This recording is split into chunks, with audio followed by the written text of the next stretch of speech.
on the internet is dying, and YouTube, the UK, and AI might be the ones killing it. And this war in Texas over redistricting has huge updates, and it may be the single most decisive moment in the fight for democracy as it spreads to New York and California. We're talking about all of that and even more on today's brand new Philip DeFranco show. You daily dive into the news, starting with this. The Sydney Sweeney American Eagle Nazi scandal now involves the President of the United States. Because of course that's where we are today. So, quick recap. Sweeney was an American Eagle ad that said she had good genes. Right? A double entendre about the jeans she's wearing and that she's good looking. But then you saw some backlash from people who said at best it was in poor taste to say that a blonde-haired, blue-eyed woman had good genes. But then others taking it even further and saying that it was a clear dog whistle to Nazis. Right? And then on the other side you had people saying this was another example of woke going too far, saying people were reaching here. But ultimately what you saw from American Eagle was they denied the accusations that they were being racist, and they doubled down, saying Sydney Sweeney has great genes is and always was about genes, her story. We'll continue to celebrate how everyone wears their AE genes with confidence their way. Great genes look good on everyone. And then over the weekend you had news breaking that Sweeney allegedly had been a registered Republican in Florida since 2024, which then resulted in reactions like she pretends to stand with women yet votes against their rights and freedoms, claiming solidarity while actively working against the very people she claims to support. We truly gave the spotlight to the wrong person. But then on the other side, you had some Trump supporters finding concerning that her address was possibly leaked, saying, does anybody else think that Sydney Sweeney's address being doxed on her voter registration for being a Republican feels like voter intimidation? Can't even be proud of your genes in 2025. But also, just the fact that apparently she's a registered Republican was enough to essentially turn her into a mascot for the right and used to bash others. With people arguing if you're a progressive celebrity, you endlessly lecture the public about your beliefs, even if you offend half of your fan base. If you're a Republican celebrity who says nothing about politics, the left will hunt you down and hate you for it. But then there also being no shortage of people going, hey, look, here's Sweeney, a Republican, and then there's this other person that we're saying is not attractive. You know, all of that, it inevitably led to the President of the United States chiming in, which I know some people were like, I can't believe he's doing this, but also, really? And I say that for a number of reasons, including he probably wants people to talk about anything other than the Trump Epstein scandal. Though to be fair, he was first asked yesterday what he thought about her being a Republican. She's a registered Republican? Oh, now I love her ad. Is that right? Is Sydney Sweeney? You'd be surprised at how many people are Republicans. That's what I wouldn't have known, but I'm glad you told me that. If Sydney Sweeney is a registered Republican, I think her ad is fantastic. But then this morning he added to that in a massive post on Truth Social, saying Sydney Sweeney, a registered Republican, has the hottest ad out there. It's for American Eagle and the jeans are flying off the shelves. Go get 'em, Sydney. On the other side of the ledger, Jaguar did a stupid and seriously woke advertisement that is a total disaster. The CEO just resigned in disgrace and the company is in absolute turmoil. With him then going on to compare this to what happened with Bud Light after it featured Dylan Mulvaney, claiming that it tanked the company, and then he ended it with, or just look at woke singer Taylor Swift. Ever since I alerted the world as to what she was saying on Truth that I can't stand her, she was booed out of the Super Bowl and became no longer hot. The tide has seriously turned. Being woke is for losers. Being Republican is what you want to be. Thank you for your attention to this matter. Also, note, this is the second time that he posted it because the first time he misspelled her name. But, typo or not, seemingly the coverage here and the president chiming in, it caused American Eagle stock to jump. You know, all of this, it just makes me wonder what history books are gonna look like in 20 to 100 years. Because this war in Texas, it's spiraling out of control and spreading into California and New York and who knows how many states. It is going to be one of the most important things we see play out over the next 1 to 2 years. Because we're seeing the situation in Texas go off the rails right now. With Texas Republicans now chasing their Democrats into Illinois and threatening to put them in prison. Right, with all of this starting last month when you had Donald Trump urging the Texas legislature to redraw its congressional map mid-cycle to give him more seats in the US House. I think we get 5. And there could be some other states. We're going to get another 3 or 4 or 5 in addition. Texas would be the biggest one. Or you had Trump ordering an aggressive gerrymander like he was ordering a milkshake at McDonald's. Which one, I mean, already kind of unusual, but especially unusual because 2, typically maps are drawn once a decade in time for the census. And it's only been 4 years since Texas last redrew its map. And so what did Republican Governor Greg Abbott do? Well, he called a special session to give Trump exactly what he asked for. Last week, they unveiled this proposed map that would likely add 5 new Republican seats, bumping the majority from 25 to 30 out of 38. But then on Saturday, a committee approving the map and the committee's chairman, Cody Vasut, not even trying to pretend that this is anything other than a partisan power grab. With him telling NBC this map was politically based and that's totally legal, totally allowed, and totally fair. You got states like California California, New York, and Illinois that have these really large margins between the percentage of seats they have and percentage of votes that they're getting. And Texas is underperforming in that, and so it's totally prudent, totally right for Texas to be able to respond and improve the political performance of its map. And so the state house was supposed to vote on the map tomorrow, but now that does not appear to be happening. Because yesterday, Democratic state lawmakers, they filed into buses and they booked it out of there, fleeing the state, effectively breaking the quorum that Republicans need to pass their map. And if you're like, wow, that's crazy, what the fuck is a quorum? A quorum is the minimum number of legislators that you have to have present for the chamber to vote on anything, which in Texas means 2/3 of the House. So that means that 51 Democrats need to be absent to break the quorum, and according to their own count, they've got 57 out of there. With some reportedly going to Boston and New York, but most they went to Chicago, where they held a press conference explaining their decision. Gene Wu, the leader of the Democrats in the Texas State House, saying, "We're not here to have fun. We're not here because this is easy, and we did not make the decision to come here today. We did not make a decision lightly. But we come here today with absolute moral clarity. Enough of your games. Enough of your lies. Today, the corruption of Donald Trump and Greg Abbott ends." You then also had Representative Trey Martinez Fisher chiming in. In America, we need to wake up. Republicans are stealing our democracy right before our very eyes, not on our watch. You then had Representative Chris Turner really leaning in and saying that we have to do something. They are engaged in an illegal act of intentional discrimination by tearing apart majority, minority congressional districts across our state. And we are not going to stand for it. Right. And then finally, you had Illinois' Democratic Governor J.B. Pritzker saying, all bets are off when the cult leader and would-be dictator of the United States tells Texas to midstream change the game when they know that they're going to lose in 2026. All bets are off. Right, so very big moves here, very big statements, but then in response to this open act of defiance, you had Greg Abbott threatening the nuclear option, writing that Democrats hatched a deliberate plan not to show up for work for the specific purpose of abdicating the duties of their office and thwarting the chamber's business, alleging that amounts to an abandonment or forfeiture of an elected state office, and saying this truancy ends now. The derelict Democrat House members must return to Texas and be in attendance when the House reconvenes at 3 p.m. on Monday, with them then warning that any Democrats who refuse to do so will be removed from membership in the state House, with them then finishing, that empowers me to swiftly fill vacancies under Article 3, Section 13 of the Texas Constitution. Or in other words, he says, I'm going to kick you out and put new people in your place. Right, and that, notably, coming after Texas Attorney General Ken Paxton already threatened to arrest anyone who breaks quorum last month, with them even offering to assist local, state, and notably federal authorities in, quote, hunting down and compelling the attendance of anyone who abandons their office and their constituents for cheap political theater. A threat that's now been reinforced by State Representative Brian Harrison, who demanded of the House Speaker immediately move for what's called a call of the House. The call of the House is what would authorize law enforcement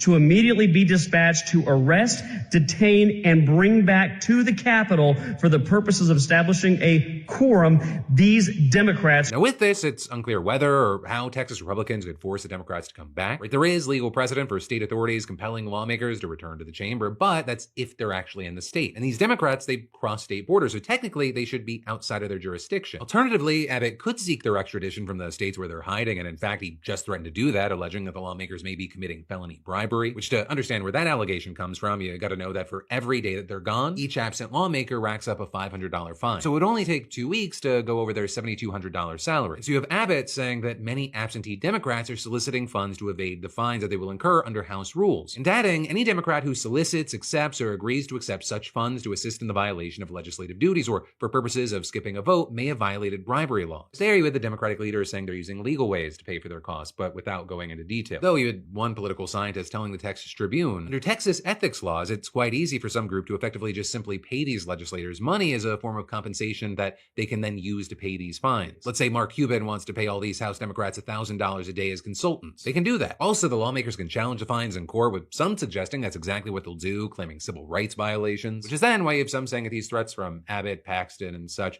they're just scare tactics to pressure the Democrats into folding. But for now, you have the lawmakers saying they're committed to staying away for at least 2 weeks, which would run out the clock on the 30-day special session. But then, after that, Abbott could just continue to call special sessions until Democrats come back. And right now, it's not clear how long these Democrats are willing to play this game of chicken. Right? And that's a key thing here, because you have experts explaining that they would have to last until November, which is when the GOP has to pass its new map before before filing opens for next year's midterms. But even then, you have experts saying that Republicans could just hold a second round of primaries if they miss the deadline. And I will say, if you look at history, the track record for what the Democrats are attempting, it's not very inspiring. The first quorum break, it happened in 1870 when lawmakers blocked a bill giving the governor wartime powers, but they were arrested and the bill ultimately passed. The next one then came in 1979 when Democrats blocked a bill that would have shifted the timing of a primary in favor of one candidate. Though I will say, after a weeks-long game, a hide and seek between Texas Rangers and lawmakers in Austin, that one actually worked with Republicans pulling the bill. Then the next time in 2003, you had Democrats trying to block another mid-decade redistricting effort, and after a weeks-long standoff, they finally caved. And lastly, in 2021, you had Democrats trying to block a bill that overhauled election laws, but after 6 weeks, they gave up. Which is why many think that this fifth quorum break is going to follow a familiar pattern. Right? The initial thrill and impact of the defiance, it wears off. The media stops paying attention. The social, legal, and financial pressure, it hits a critical mass. All while, these lawmakers are sacrificing their day jobs, their homes, and the time that they would have with their families to make this stand. But even if it doesn't pan out the way that they want, the fight is not over. And that is because we've seen Democratic leaders in New York, California, and Illinois saying that they are now looking at ways that they can redraw their own maps to favor Democrats. Today, you had the Democratic Legislative Campaign Committee calling on Democratic state lawmakers from around the country to prepare for carving up their states. So, depending on the state, they might have unique rules that prevent them from gerrymandering as aggressively as the Texas GOP did. Like in New York, for example, although the legislature gets to approve its maps, they're actually drawn by a special commission. So today, Governor Kathy Hochul said she would support an amendment to the state constitution abolishing the commission. The majority of people in this state selected us, elected us to be leaders. And when we say that we cannot use that power to its fullest, then we're abdicating the responsibility that we all have. Republicans take over the legislature, they can have at it. But until then, we're in charge, and we're sick and tired of being pushed around. The playing field has changed dramatically. And shame on us if we ignore that fact and cling tight to the vestiges of the past. That era is over. Donald Trump eliminated that forever. But if Democrats want to do that, they'll have to pass the amendment in 2 consecutive sessions, followed by a referendum, likely in late 2027. Meaning they won't be able to redraw their map in time for the 2026 midterms. Right? But then all of this it's important to note, it's not just Texas. Blue states, they're going to have to battle out red states planning to redraw their maps like Ohio and Florida. And so all in all, a lot is at stake. There is a long fight ahead. And a lot of it, I think it comes down to Democratic lawmakers understanding that the game has changed. And when your opponent is playing by a different set of rules, you adjust accordingly. And to not is just to guarantee your own defeat. And then you've got more news in just a minute, but first, do you know that moment when you open the fridge and all that's staring back is a sad pickle and expired oat milk? Because yeah, that's not a meal, that's a dare. And so instead of settling, I use today's sponsor, DoorDash, and more specifically, Dash Pass, to actually save money while getting what I want fast. You see, Dash Pass is DoorDash's membership that gives you $0 delivery fees and reduced service fees on eligible orders. Whether it's dinner from a favorite local spot or a quick grocery run you forgot to do again, Dash Pass makes life easy. It pays for itself in about 2 orders, and Dash Pass members save an average of $5 per order. You also get perks like 5% back on pickup, exclusive offers, and even HBO Max with ads on the annual plan. You can even add a household member for free because no one should argue over who's placing the order. And I've saved time, money, and sanity using Dash Pass. And if you're new, you can try it risk-free for 30 days. So get more from delivery for less with Dash Pass. $0 delivery fees and reduced service fees on eligible DoorDash orders. Sign up for Dash Pass today and get your first 30 days free if you're a new member. Subject to change, terms apply. Use my code PHIL50 or scan the QR code on screen to get started. A new law in the UK that requires ID to access adult sites has triggered a wave of backlash and a massive surge in VPN use. Right, in this law, it's reportedly already led to 5 million age checks a day. So that's partially because it has a far bigger scope than just porn sites that need to verify ages. Essentially, any site where it is remotely possible to see adult content, they need to check IDs, right? And it covers, I guess, pun intended, way more than just naked people. Platforms where things like eating disorders or self-harm could be encountered, they need to follow the law as well. Meaning, essentially all of social media, and that includes YouTube. I mean, even Spotify users have to get their ID checked. And despite its name, the Online Safety Act, it might actually put users at more risk online in a number of ways. I mean, to put it simply, a lot of people just aren't really comfortable giving up their government IDs in order to access content online. Especially because, like, if you've paid attention to the news over the past decade or so, it feels like more of a when information is going to get leaked and come out rather than if. And so it's because of concerns like that a lot of people have turned to VPNs at a staggering rate. I mean, just one example, the Swiss company Proton, they reported that their VPN had an 1,800% spike in daily signups after the law went into effect in late July. And of course, they're hardly the only ones seeing insane signup rates. And with this, I'm going to say something, and I'm also making sure that my sponsor in this space is not included in this episode. But it is very important to note that the turn to VPNs, it is not 100% safe either, because not all VPNs are built equally. Right? Some, they end up being being little more than data collection tools of their own for big companies. Because remember, if the product is free, you're the product, which is why you have cybersecurity experts like Daniel Card warning many of these free VPNs are riddled with issues. Some act as traffic brokers for data harvesting firms, others are so poorly built they expose users to attacks. While more privacy-conscious users might stick to reputable services, the average person won't. They'll download the first free app with decent reviews, often without realizing they're handing over access to their data. Though also on the other side of this debate around VPNs, you've got people from groups like Internet Matters, which claims to be a children's safety group, warning that they might start looking at VPNs as well, and saying in particular they're concerned that it's too easy to get access to them in order to sidestep laws like the Online Safety Act. Right, but this world of ID checks and age checks, it's not going to be just limited to one place. And in fact, YouTube just announced in a blog post, over the next few weeks, we'll begin to roll out machine learning to a small set of users in the US to estimate their age so that teens are treated as teens and adults as adults. Right, and the program, notably, has already been rolled out in the UK because of the Online Safety Act. And it's expected to force similar requirements in Australia by December, when a ban on social media for people under the age of 16 will start. Which, as an aside, I'll add that YouTube's actually pretty pissed about that, because they were promised that they would be exempt from that, only for the Aussie government to go back on their word. You know, with this news, one of the big questions is, how is it going to look in practice? Well, it looks like YouTube's AI is going to rely on a ton of factors to guess a user's age to then cater what content they can access. So that'll include what type of videos they watch and search for, the general categories of the videos, and how long an account has been active. Right? And then if for whatever reason the AI is actually wrong about a user's age, there are ways to contest it, though at a steep cost to privacy, where you'll be able to verify your age with a credit card, government ID, or a selfie. Also, with this, there have been questions about how effective the AI actually is. Right, YouTube tested the feature in Australia back in June, and it was not guaranteed to be effective. However, I'll also say this is not an entirely new thing. Since 2021, YouTube has tried to actively figure out who is and is not an adult with things like the supervised teen accounts in order to cater appropriate content for them. You know, unsurprisingly, you have users concerned about what this is going to look like when it's rolled out, with some saying things like, watch YouTube's AI not even consider channel age when auto-flagging an account. Imagine owning an account/channel for 18 years and getting flagged for being under 18 years old because you watch too much Minecraft content. And that, as others asked, how is YouTube going to use AI to detect if a user is under 18 when it can hardly detect when a content ID claim is false? But also, some of the biggest concerns were just from the fact that YouTube will be collecting even more personal data on people. With people saying things like, in theory, restricting child accounts instead of punishing creators is exactly what we need. However, requiring ID to use YouTube is exactly the bad solution, I fear. Also, it's AI. We all know how poorly that's going to work. Also with this, we saw interesting and controversial takes from the creator space itself, where big notable creators like Asmongold, for example, suggesting that there should be a government system that just verified information rather than letting every company collect their own. With them arguing Internet Real ID is inevitable, especially for social media. Denying this might feel good, but it is a lie and you know it. What isn't inevitable is private companies having access to our public records. The best solution is government. Authentication token that only verifies info. Also, understand when I say that was a controversial take, it was a take that was so disliked that people like Elon Musk and Taylor Lorenz found themselves on the same side. Right? Lorenz saying, oh my God, he is so impossibly stupid. You're against private companies having our data, but you think the government should have it? And you think the government having it won't need to contract with private companies to get that data? This man's brain is made of soup. And Elon Musk saying government is much worse than any corporation, or you don't understand government. Government is simply the most powerful corporation and with a monopoly on violence. But still, you had Asman in a follow-up video criticizing how these ID laws are going to fracture the internet, doubling down. You might not like this, you might not want to hear it, but if you're realistic and you take your fucking idealism cap off just for a second, you're going to realize this is true. We're going to have real ID on the internet. We're having this happen with social media. You had Spotify, and you had YouTube too.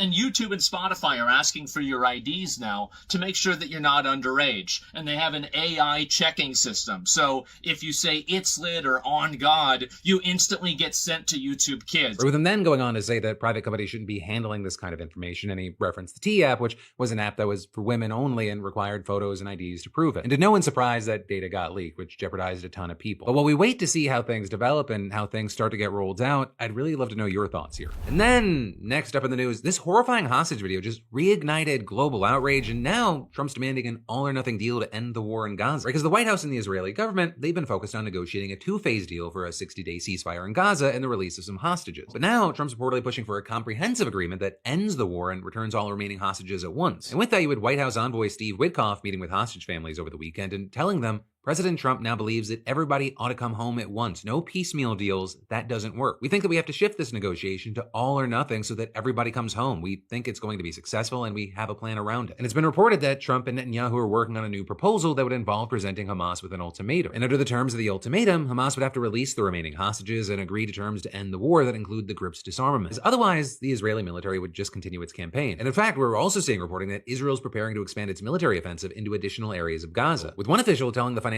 Times that Netanyahu's government was in dialogue with the Trump administration over the controversial proposal. Though notably, this is also as you have hundreds of retired Israeli security officials, including former heads of intelligence agencies, writing to Trump, urging him to pressure Israel to immediately end the war in Gaza. With them writing, it is our professional judgment that Hamas no longer poses a strategic threat to Israel. But it's very hard to imagine that things are going to change in Israel, because the Israeli government, they have long maintained that the only way this ends is if Hamas is destroyed or it surrenders and gives up its arms. And Hamas, they've said that they're unwilling to do so, at least not without the establishment of a Palestinian state. And in fact, in response to Witkoff's comments, the group released a statement reaffirming this position. And that also, as they released horrifying videos showing an emaciated hostage with his ribs and shoulder blades visible through his skin. And that came just a day after another group, the Palestinian Islamic Jihad, released a similar video of another hostage. And those videos, of course, sparked international outrage and concern for the 20 remaining hostages believed to still be alive, with thousands also protesting in Tel Aviv, calling for a deal to secure the release of the remaining hostages. And then, in response to calls for the hostages to be better cared for, you had Hamas saying yesterday that it was prepared to coordinate with the Red Cross to deliver aid to hostages, but only if Israel permanently opened humanitarian corridors and halted airstrikes during the distribution of aid. And, one of the key things with all of this is that the group seemingly was trying to use this to draw more attention to the whole dire situation in Gaza. But even in one of the hostage videos, it actually said, they eat what we eat and drink what we drink, and mixing in images of what appear to be starving babies and children in Gaza. Because to be clear, as we've covered on the show, children are dying of starvation in Gaza. And,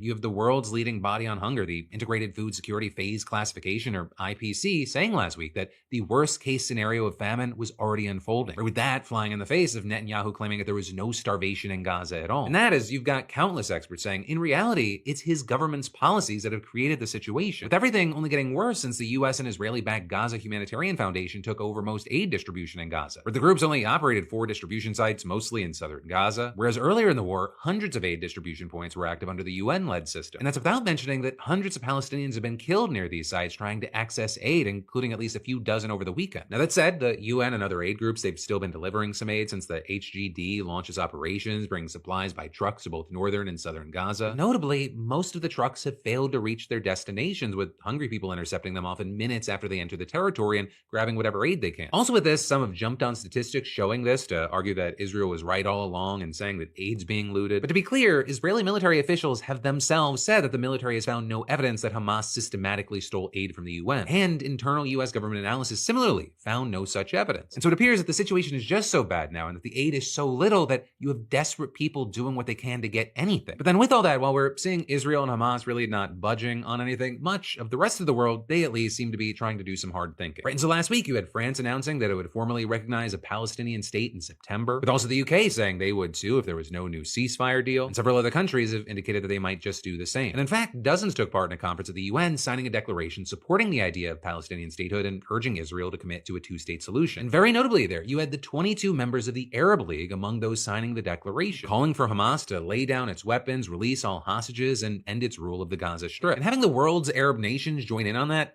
that's unprecedented. But of course, it remains to be seen whether all of this talk turns into any action or actually gets any results, especially because it'll be hard without the United States on board, which very much appears to not be. The Trump administration, along with the Israeli government, boycotted the conference. And Netanyahu, he's repeatedly rejected the idea of a 2-state solution, right? You have members of his government not even trying to hide their view that Israel should just take over the Palestinian territory. Just this weekend, you had the country's national security minister sparking outrage by praying at the most contested holy site in Jerusalem, which is now home to a mosque, with him saying in a video of the visit shared by his office, it's important to convey from this place that we should immediately conquer Gaza, exercise our sovereignty there, and eliminate every last Hamas member. And on top of that, you have Netanyahu doing everything he can to consolidate power at home, with his government even voting today to get rid of the attorney general who, hey, just so happens to be the chief prosecutor in Netanyahu's ongoing corruption case. And while we wait to see what happens with that, what we do know is that what's happening there, it is shaping politics in the United States as well. Where this new Gallup poll that got released, it found that support for Israel's military action in Gaza, it is at a new low, especially among Democrats whose support has now dropped to just 8%. And while not showcased 1-to-1, I mean, we're seeing politicians shift as well. And just last week, we had a record number of Senate Democrats supporting a resolution to block new arms sales to Israel. And in fact, even staunchly pro-Israel Democrats, they're criticizing the Israeli government. With even Richie Torres, for example, saying all parties, including the US and Israel, have a moral obligation to do everything in our power to ease the hardship and hunger that's taken hold in the Gaza Strip. And saying, I feel it's possible to be an unapologetic Zionist while at the same time recognizing there's a crisis in Gaza and recognizing the war has poorly defined strategic objectives. But a lot's still playing out and a lot that we're gonna have to talk about again soon. And then next up in the news, we gotta talk about the chaos that's unfolded since the Friday jobs numbers. Because Trump, he fired the official who told him that the job market wasn't doing well, and he says now that he wants his own people telling him how it's doing. Because if you didn't see, the Friday jobs report, it showed that just 73,000 jobs were added last month and that 258,000 fewer jobs were created in May and June than previously estimated. And so in general, those numbers suggest the economy has weakened during Trump's time in office. And that's also in line with other key economic indicators, including a slowdown in economic growth during the first half of the year, as well as an increase in inflation that seems to be driven at least in part by the tariffs. But Trump, he says the economy is actually doing better than ever, and obviously these numbers, they must be fake, which is something that he claimed in his post where he called for the official, the director of the Bureau of Labor Statistics, to be fired. Or with him also claiming that this official, a Biden appointee, faked the jobs numbers before the election to try and boost Kamala's chances of victory. Saying in another post, in my opinion, today's jobs numbers were rigged in order to make the Republicans and me look bad. A total scam. And he's actually continued posting about it up until today, referring again to Friday's revision as well as the revision around the time of the last election and saying those big adjustments were made to cover up and level out the fake political numbers that were concocted in order to make a great Republican success look less stellar. But of course, they weren't made up when they were good. In June, when it was initially reported that the economy added 139,000 jobs, he posted great job numbers, stock market up big. You know, while looking into it, while the firing here is new, the him calling stuff out like this, that is not. He's actually often attacked the jobs numbers as they showed the unemployment rate going down under Obama, only to immediately switch to praising the data once he was in office and job growth continued. With all that said, right, this latest revision, it is especially big, and if you're wondering why, well, for one, it may be explained by Trump's economic policies being especially erratic, but two, like the revision with these numbers, that's actually extremely normal. In fact, every monthly jobs report includes revisions to the prior 2 months' figures. And those revisions, they happen as the government receives more responses from businesses to its survey, which is used to provide a more complete picture of employment trends each month. And what we've seen is in the past decade, companies have taken longer and longer to respond, which may have contributed to larger monthly revisions. Which is why with that, you had a group that includes 2 former BLS commissioners, including one who was appointed by Trump to the position, condemning the firing. Saying in a statement, the rationale for firing the commissioner is without merit and undermines the credibility of federal economic statistics that are a cornerstone of intelligent economic decision-making by businesses, families, and policymakers. We also had a former Treasury Secretary saying there is no conceivable way that the head of the BLS could have manipulated this number, and saying this is the stuff of democracies giving way to authoritarianism. And yeah, just to throw my opinion in there, I don't know what else you call it. I think it's putting it lightly to say that he has a tendency to try to suppress facts and push his own alternate reality. And when you're looking around now or you're looking back in history, that is a staple of authoritarian leadership. Right? And with Trump, I mean, when an intelligence report contradicted his views, he fired the analyst. When experts said that his tax and spending bill would increase the deficit, he made up his own math. And beyond that, he's wielded the power of the White House to try to remake the global trade system and control media companies, universities, and Congress's constitutional power of the purse. Right? And just like all these individual stories, this one, it's part of a much bigger story that's happening here. And that, my friend, is where today's show is gonna end. And well, of course, I'll see you right back here tomorrow with a brand new Philip DeFranco show. If you missed it over the weekend because it's new, I got 2 brand new videos for you. One where I handed the wheel over to you to answer your questions and dive into news that you wanted. 2, I put out a brand new episode of In Good Faith with Philip DeFranco, and I had Brian Tyler Cohen on. It's a great watch right here on YouTube. Links to those in the description. But hey, stay safe out there, stay sane out there, and I'll see you tomorrow.